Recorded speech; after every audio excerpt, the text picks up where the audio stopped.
Hi there, this is Eshu. I'm the abbot here at Zenwest Buddhist Society. This Living Zen-podcast is just one of the many resources we've created at Zenwest to make Zen practice and training more available and accessible to people all over the world. Instructional videos, printable resources, and much, much more are also available on our website at www.zenwest.ca. If you're a regular listener, I'd love to hear from you. So please drop me an email at office@zenwest.ca and let me know who you are, how you got started, and what brought you to Zen. Everything we make available in person and online at Zenwest is only possible because of the support of our members and associates, people like you. If the efforts of our community are making a difference in your life, I'd like to invite you to show your support and take part in making it happen by becoming an associate or member of the Zenwest Sangha. You can do this by clicking the Join Us tab on our website at www.zenwest.ca. Thank you for your support, and thanks for listening.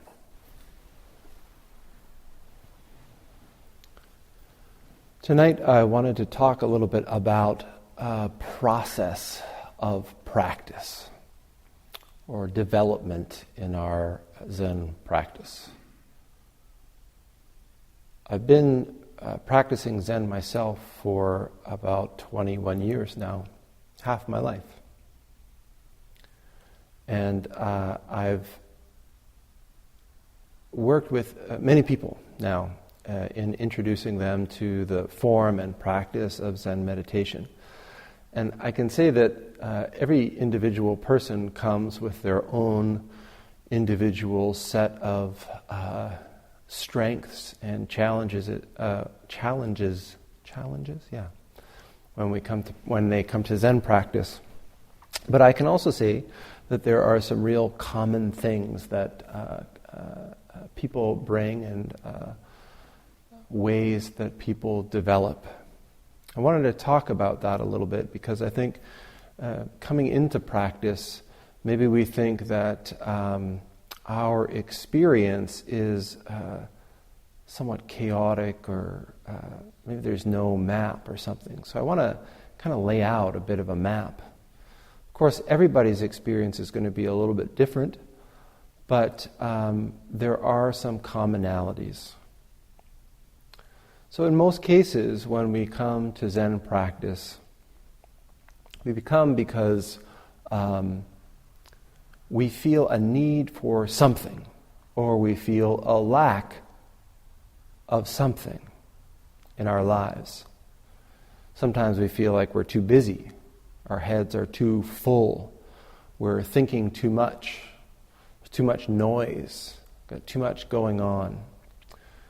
Meditation, especially over the past few years, has just become a panacea for every manner of ailment, mental or physical. Everyone's recommending meditation. And certainly this simple practice of coming together in an environment that is set up for that specific purpose is beneficial. I mean, just listen.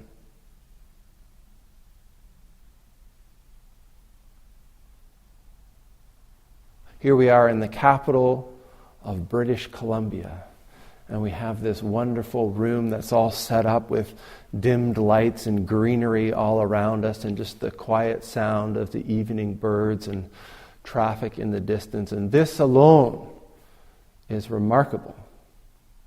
I don't think many of us have this space even for 2 minutes in our day-to-day lives without consciously making the effort to go out and engage here. So just a minute of this silence, I think, is healing and beneficial for us. The practice that we teach here, the practice that we engage in right from the beginning, is simply a practice of kind of taking advantage of this space that we've created together. This quiet and this stillness. We focus our awareness and our attention on our breath, on the physical sensations in our body, on the sensory information that we take in through the six senses right here, right in this moment as we're sitting here. And right from the beginning, from the very beginning of practice, this practice of paying attention to our breathing, paying attention to our senses, becomes a brilliant and highly polished mirror for how totally distracted we are most of the time. Pay attention to the breath. The first exercise that we're given is usually a breath counting technique. And when we're being instructed in it, just simply count from 1 to 10. Pay attention to the count. Pay attention to your breathing. Pay attention to the posture that you're sitting in. And when we're listening to it, I think many people think this is absurd. This is so utterly basic and simple, and I'm ready for the real stuff. But then when we come into the meditation hall and we try to engage in paying attention to our breathing, trying to pay attention to what's going on around us, trying to stay with the count, we find that it's usually 1, 2, out the door we go. We've got a million things going on in our head, and we're worried about our children or our parents or our jobs or the world or the Chinese stock market or, a million different things. And then we go, after about, 2 minutes, 5 minutes, 10 minutes, we say, oh wait, what am I doing? Oh, I'm supposed to be paying attention to my breath. Right. 1, 2, and off we go again, worrying about this and that. The first step in our practice is simply developing the tools to even be aware of who we are, what we're doing, where we are in our lives. This sounds unbelievable, but when we just take a moment and pay attention, we realize that the vast majority of our lives, we are not where we are. We are not doing what we're actually engaged in with our minds and our mouths and our bodies. We're off in the Chinese stock market and the housing market in Victoria and worrying about the fires in Port Renfrew and, every other thing in the world we're worried about. But we're not here. And as a result, in our work and in our relationships and in our every aspect of our lives, we are half alive. We're operating on habit formations. We're operating on ritual. We're flying on autopilot through our whole lives. One Zen master says we're like ghosts, clinging to bushes and weeds. And unless we do something, this is how we will live our lives from this moment until the very moment of our deaths, with very few interruptions of awakening or consciousness or awareness of what's going on in our lives. Worrying about what's coming down the pipe in the future, worrying about the things that took place in the past, but almost never engaged, awake, and aware with what's going on in this moment. So this simple practice of sitting upright in our bodies, paying attention to the physical sensations that are presenting us with data all around us through the eyes and the ears and the nose and the tongue, through the pores of the skin. Paying attention to what's happening right here and right now, and paying attention to when we've drifted off. And just this simple activity of bringing ourselves back, checking back in, coming back to where we're sitting right here and right now. We spend 6 days of the week, 23 hours of each day at least, doing the other. And for many people, this is the only time that we engage in this practice of just consciously bringing ourselves back into the room. So the first stage or the first activity in Zen practice is just to develop a regular and consistent practice of being present in our own lives. The way that we do this from the very beginning is to take up this simple posture, to engage in this simple activity of sitting and breathing, maybe walking, maybe chanting, and just being here when we're doing it. It is totally simple. But as we know from even a few minutes of practice, it's also quite difficult. This is just the beginning of our Zen practice. This is just the start, where we begin to have the tools and the laboratory to begin to investigate these habits, to investigate these rituals, to investigate this sort of pattern program that we run in our day-to-day lives. When we're not aware, when we're not awake in our lives, we just are in ruts. Ruts that have been given to us by our cultural programming, ruts that have been presented and given to us by our parents and our family dynamics, ruts that have been given to us by our social and financial class, whatever. Ruts that come from all kinds of things, traumas we've experienced. But certainly we're not actually doing anything that we can call living, awake, alive, present. In fact, we don't even have the tools to be aware that we're not awake or alive or present. And this first stage of practice, this first stage of just developing a fundamental and basic, consistent practice of being awake and aware in our lives is the start. For many people, it's too much. When we start to become awake and aware in our lives inside the Zendo, it starts to spill over into our daily lives. We have moments when we're washing the dishes, or mowing the lawn, or working in the garden, or doing our jobs, where that little voice that we've practiced in the meditation hall that says, arrive, wake up, be present to what you're doing. It pipes up, and we suddenly find ourselves in the midst of an activity, in the midst of an interaction, in the midst of a relationship, and we say, what is this? What am I doing? How is this impacting my experience of this life? How is this impacting the experience of those people and beings and objects around me? We wake up in the middle of a habit, or we wake up in the middle of a pattern, and we wonder why. Why is it that I'm doing that?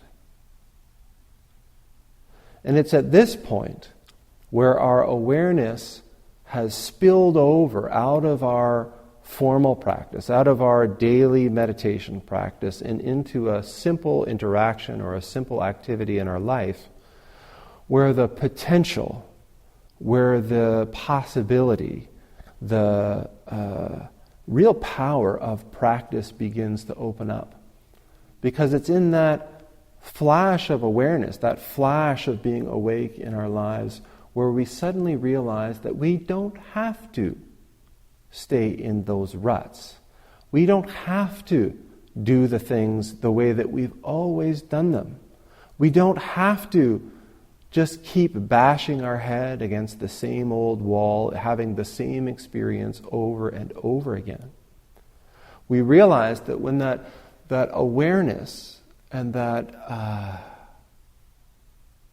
intimacy of being alive, being present in the activity that we're engaged in, when that arises, we have innumerable possibilities. We have the opportunity to not just change, not just make a different decision once in our lives, but to actually transform. It's not just the choice that we can make differently. It's not just that single rut that we can hop out of. But this whole perception of who it is that we think we are, which is based only on these habits, only on these patterns, only on this program and these ruts, suddenly becomes open. Our capacity to transform opens. We can begin to choose differently now that we are awake in our lives, starting to wake up.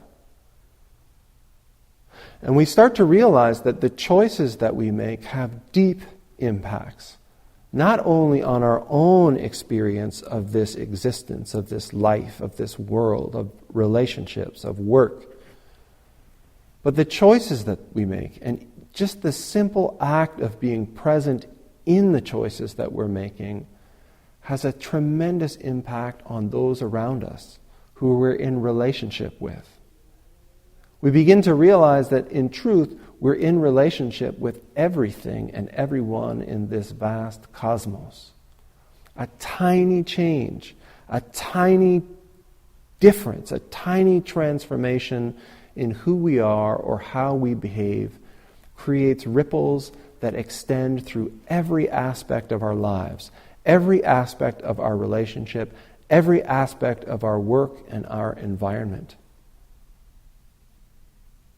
I think when we come to practice, sometimes we feel quite powerless, quite separate from the world that we're in. We can feel alone and isolated.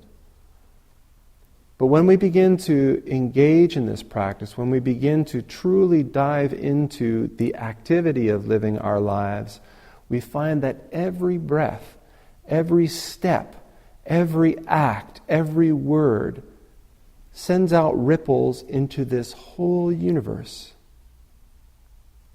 The feeling of separation melts away. The feeling of powerlessness disappears completely because we realize that with every breath and every step and every choice that we make, we take up our responsibility. We take up our power. We take up our awareness and transform this world. We can't do that while we're asleep. We can't do that while we're walking in the ruts.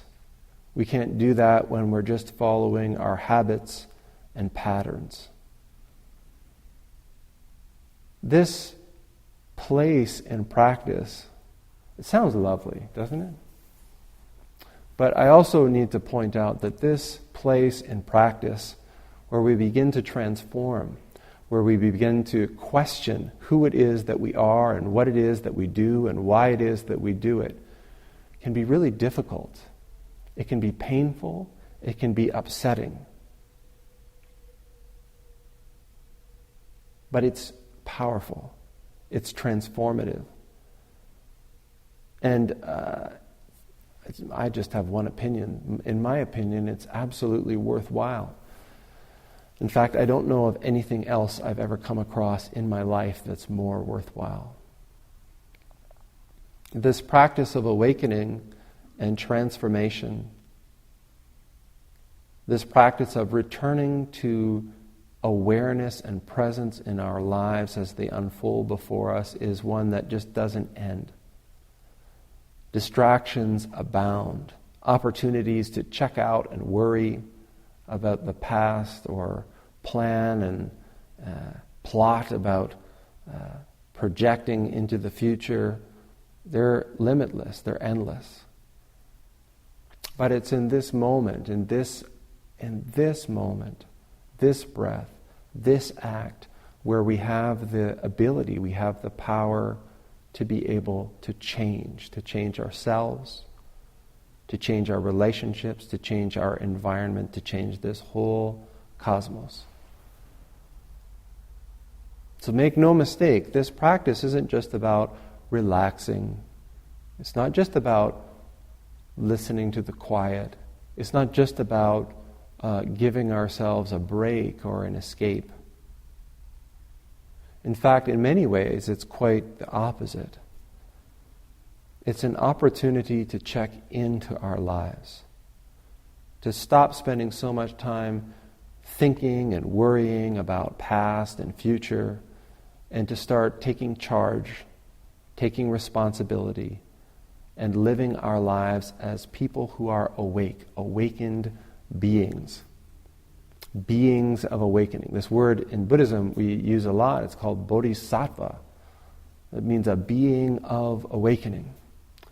So when we engage in this practice of just being awake in the activity of our lives, we take up what we call in Zen bodhisattva practice. I think I'm probably way over time, so thank you very much. Thanks for listening to the Living Zen podcast. If you follow Living Zen through iTunes, I would very much appreciate it if you would take a moment to let me know what you think about it by rating or reviewing the podcast, so that new listeners can also hear what you have to say. Thank you for your time and for your support.